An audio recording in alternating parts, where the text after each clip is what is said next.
I'll give you a brief introduction. I think you know we have a couple of cast members here from The Martian, and Sebastian plays astronaut and flight surgeon. So, Chell, he may have some questions for you. Chris Beck is his character, and Mackenzie Davis plays a flight controller named Mindy Part. And they've had some interaction with our employees today, and we've taken them on a tour. And I did want to say, Scott, congratulations on getting to the midway point of the one-year mission. We've been thinking about you today. Hey, it's good to talk to you, be able to talk to you guys today. It's interesting for us. We're looking forward to watching the movie. Thank you, Ellen. It's a big milestone, but I'm not going to start counting days down yet. I think I'm going to wait until March. Then I'm going to allow myself to count how many days I have remaining, counting up for the time being. But great to see you guys there. And, hey, if you got any questions for us about living in space, this is a great spaceship we're on. And, similar to, I guess, what you guys were, telling a story about in some respects going to Mars. I always have more basic human questions than technical ones, but if you could have anything right now, what would you want to have?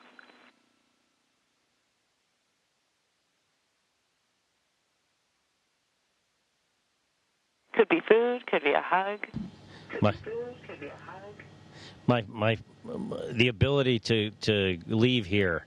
I think something people don't recognize is that, being on the space station is probably a lot like being in some kind of, confinement, like isolation. You can't go outside, even though you can see outside and the Earth's incredibly beautiful.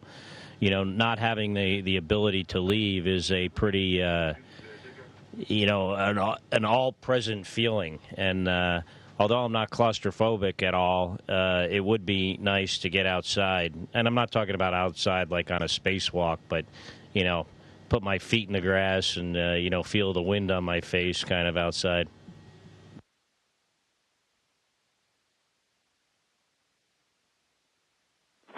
Jell, how are you? So I was just wondering, because I guess I was playing a flight surgeon, and my character ended up doing all these spacewalks, and so I guess what I learned is that it's not so black and white, obviously, what you guys do up there. And so I was wondering how many times do you get to go on spacewalks on a daily basis?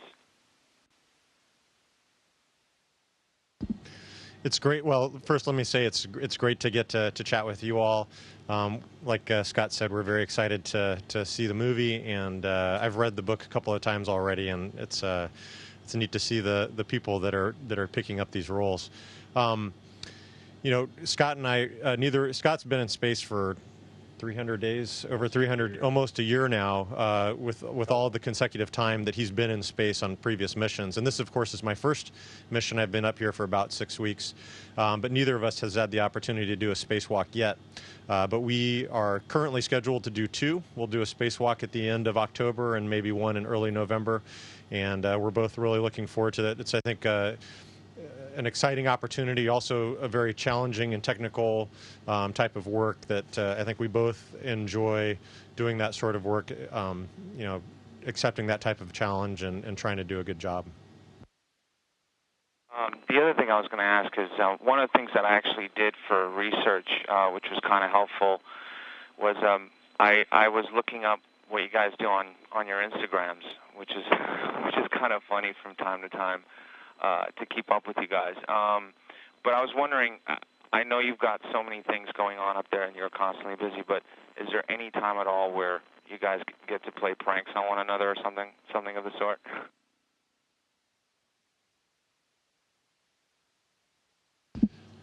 We haven't played too many pranks on each other, although before we started, where did I put it? We were playing, we just made up a new game. We found this elastic band, and we were guarding the opposite ends of the lab here and playing kind of space soccer. So that was a kind of a neat game. I don't think we've played any real pranks on each other yet.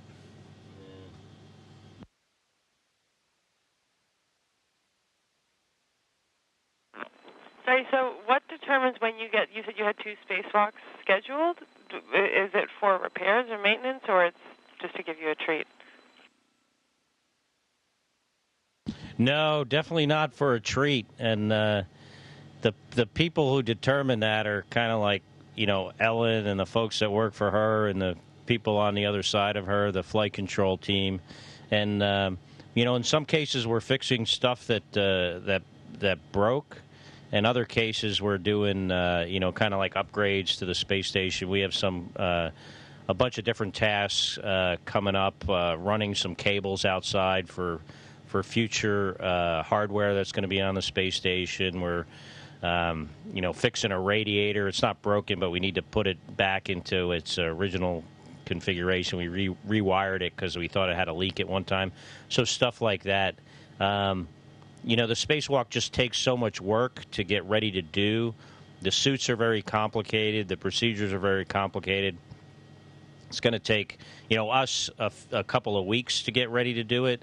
The ground, much, much more time in the planning and preparation for them.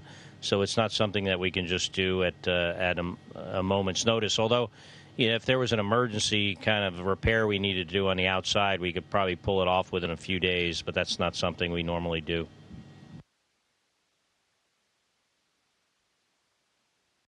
I know you guys said you were gonna watch the movie, which we're both excited for you to see. But where are you going to watch it? I mean, what is there a specific?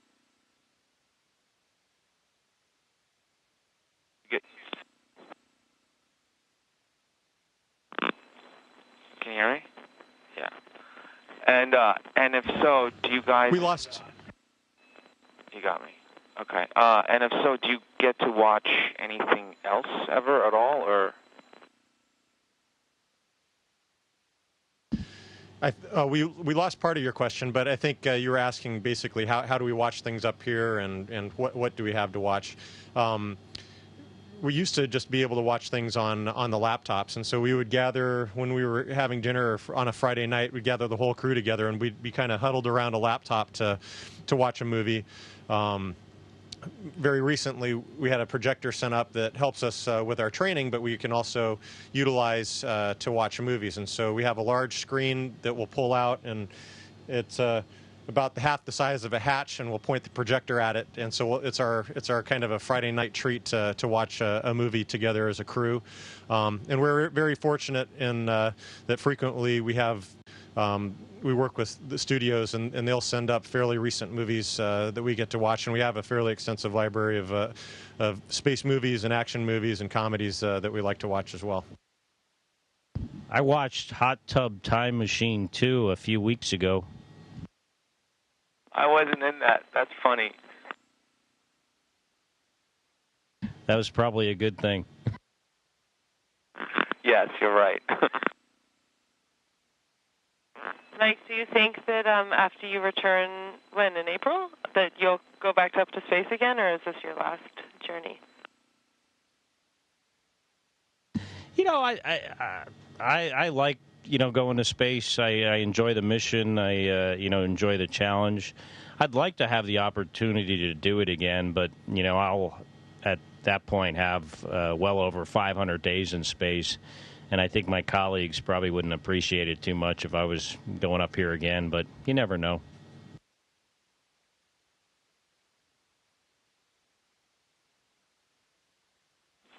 What's the first thing you're going to eat when you come back down?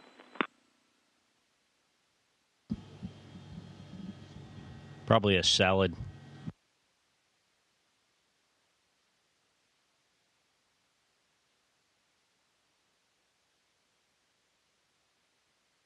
Yeah, I'll ask you guys a question that we get asked a lot. Having read The Martian, how well do you think you could survive by yourself on Mars in the same circumstances? I read The Martian about a year ago, and then actually just reread it this past summer. It's a tremendous story, and I think one of the things that really appeals to me is how I think technically accurate, even though it's set in the future still, that it seems like really tried to to make it accurate as possible. And frankly, I don't know that I would have the know-how to MacGyver all of the different systems to, scrub carbon dioxide and create oxygen and do all of the things that the main character, Watney, does in the book. But I think it does really speak to the mission that and the astronauts that we send to Mars.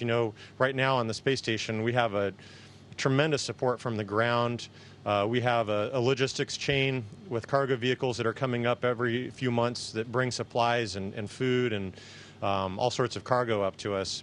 And when we have that mission to Mars, the astronauts that go there are going to have that depth of knowledge and expertise to be able to fix systems, to have somebody that can, that's a physician maybe that can help if anybody gets ill.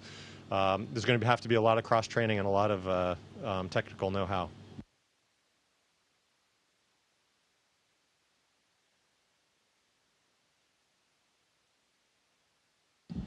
Hey, well, to add to what Chell mentioned, a lot of the systems we have up here are something that we're going to use someday and build upon them to go to Mars. It's really an amazing space station we have here, and the sustainable energy, if you want to call it that we use to survive. We have these huge solar arrays outside. They make electricity. We take our urine and we turn it into water, obviously using the electricity to run the hardware to do that. From that water, we make oxygen.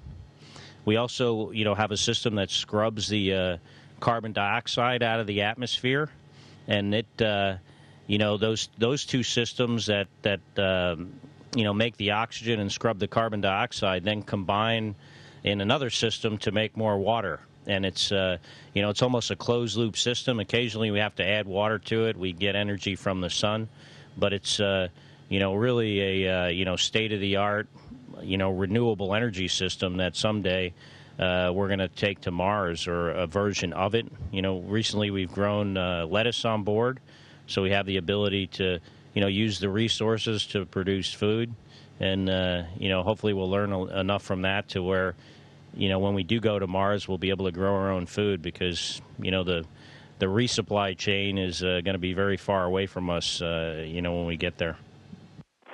How did you grow the lettuce? So we had these, we don't have dirt, but we had these, like, pads that had some food in them, basically.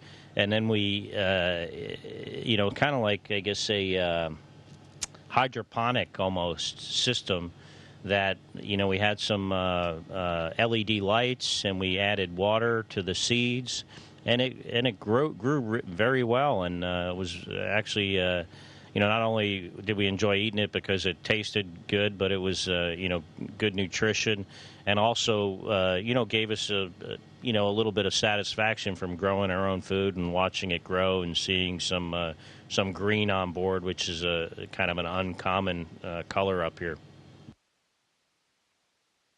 It's good to be able to achieve something in space.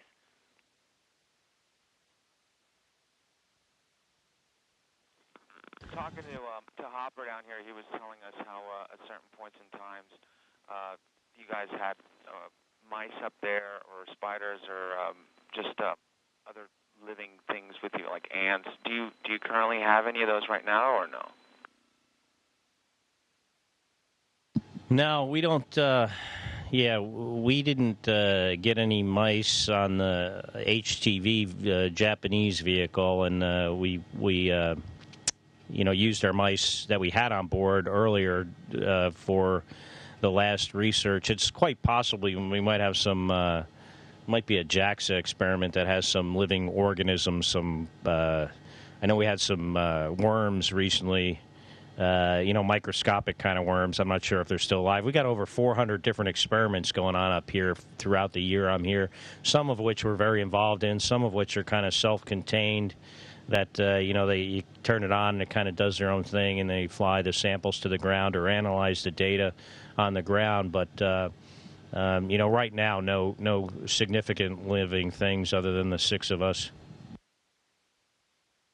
Is there a part of the Earth that when you guys pass over it every time, like a country or a continent or something that looks striking to you, that you look at it and you go, you know what, I'm going to go there as soon as I'm down?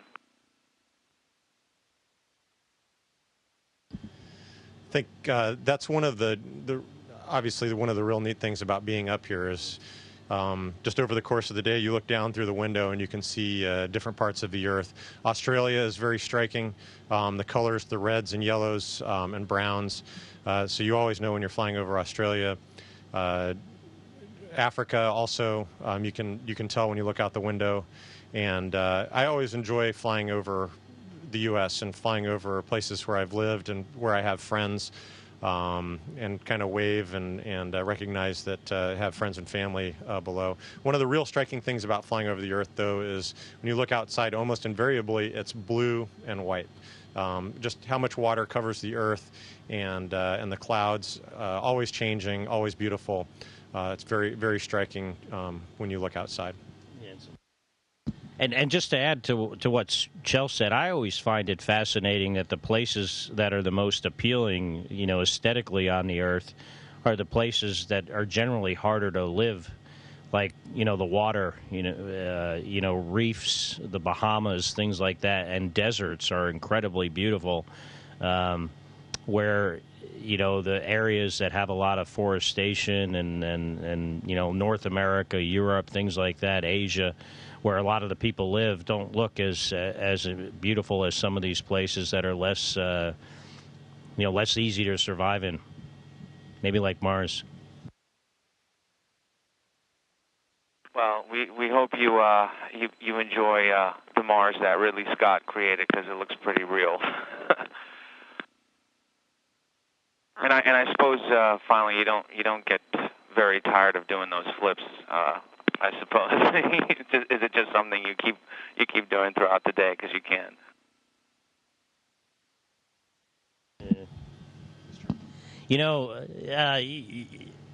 We're pretty busy working, so we don't do that kind of stuff too much. But I'll tell you definitely get better at it the longer you've been up here. I can do a pretty mean flip now after being up here for almost a year total.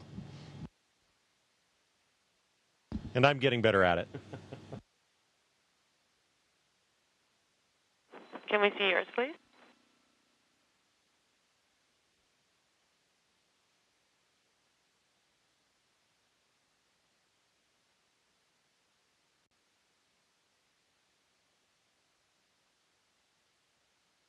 No, that was great. I know.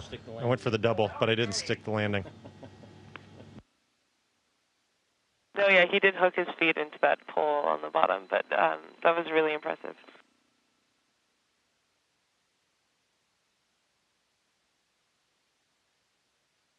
Have you ever gotten lost in the space station? It's a funny question. It's a fairly small, habitable volume. So we have about the interior volume of a 5-bedroom house at this point.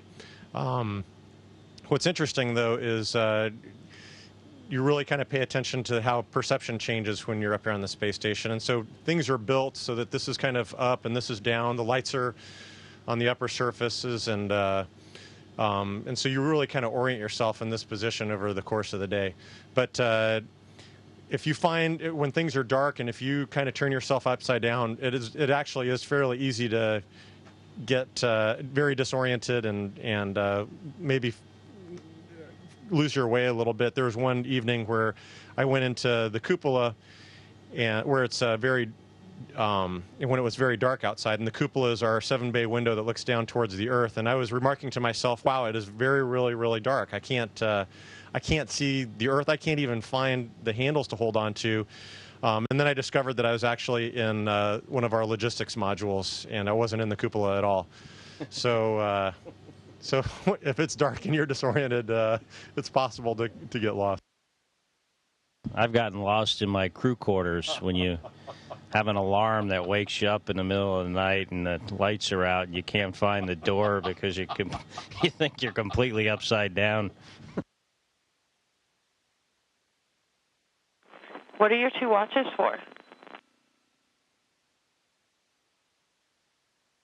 Well, one's to tell time, and it's got some fancy alarms, and the other one's a sleep study that measures how much light and acceleration, so it can tell sort of when you're sleeping, and it's a science experiment.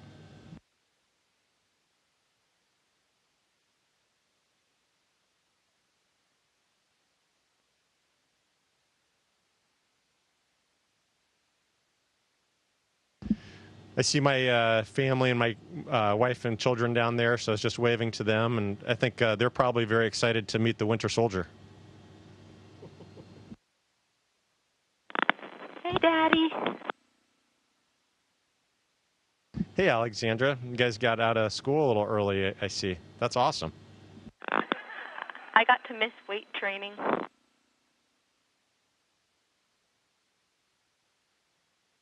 I still had to do my weight training up here today. Hi, Daddy. Hey, Tor, how are you doing, buddy? Good. I like your shirt. Thanks, Daddy. He's really You your got to get a high mini-me five today. from the Winter Soldier, okay? What's that, sweetie? He's really your mini-me today. Oh. Hello. Hey, Kai. It's great to see you guys.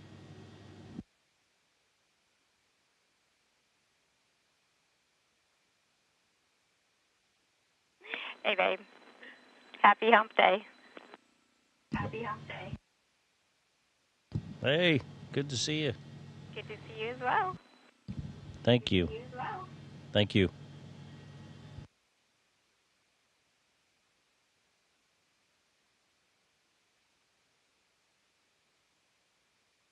Well, thanks for joining us today, Scott and Jill.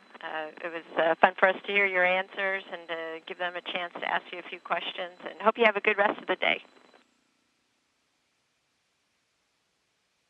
Yeah, thanks, Ellen, and great talking to you guys. And our day is almost over. It's almost 8 o'clock at night here, so we're going to probably have some dinner and watch something on TV for a little bit and then go to bed. But really enjoyed talking to you and hope the movie does well, and we look forward to seeing it up here hopefully soon.